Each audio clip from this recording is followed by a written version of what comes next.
আসসালামু আলাইকুম ওয়া রাহমাতুল্লাহ। আজকের এই ভিডিওতে আমরা ইসলামের ধর্মের সবচেয়ে মারাত্মক এবং ক্ষমার অযোগ্য অপরাধ শিরক নিয়ে আলোচনা করব। শিরক কি, এর ভয়াবহতা কতটুকু এবং কেন এটি আল্লাহর কাছে সবচেয়ে বড় গুনাহ, চলুন জেনে নেওয়া যাক। শিরক কি? শিরক শব্দের আবিধানিক অর্থ হলো অংশীদার স্থাপন করা বা সমকক্ষ বানানো।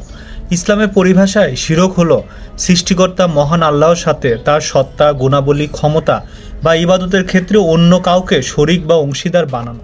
সহজ কথায়, আল্লাহ যা কিছু একমাত্র হকদার তা অন্য কারোর জন্য নির্দিষ্ট করা। শিরক কেন সবচেয়ে বড় গুনাহ? আল্লাহর অধিকার লঙ্ঘন। ইসলামের মূল ভিত্তি হলো তাওহীদ বা একত্ববাদ। এই ঘোষণা যে আল্লাহ এক এবং তার কোনো শরিক নেই। শিরক সরাসরি এই তাওহীদের মূল নীতিকে আঘাত করে। এটি আল্লাহর একান্ত অধিকারের উপর সবচেয়ে বড় জুলুম বা অন্যায়। আল্লাহ তাআলা পবিত্র কুরআনে বলেছেন, নিশ্চয় শিরক চরম জুলুম। সূরা লোকমান আয়াত 13।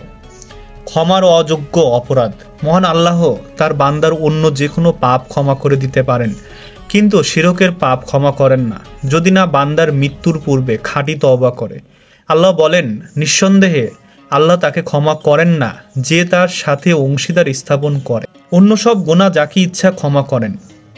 সূরা আন-নিসা আয়াত 48। সকল সৎকর্মর বিনাশ। শিরক বান্দার পূর্বের সকল ভালো কাজকে নষ্ট করে দেয়।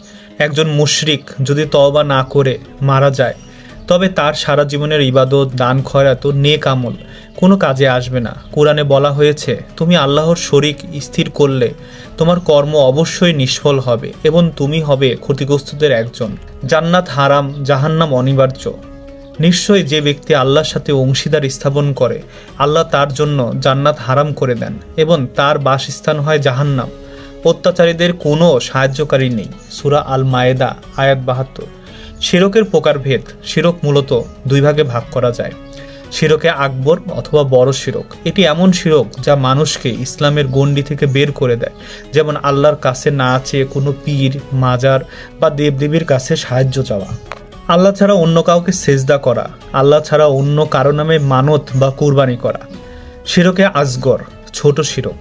এটা মানুষকে ইসলাম থেকে বের না করলেও তাওহীদের দুর্বলতা সৃষ্টি করে এবং বড় শিরকের দিকে নিয়ে যেতে পারে, যেমন রিয়া, লোক দেখানো ইবাদত।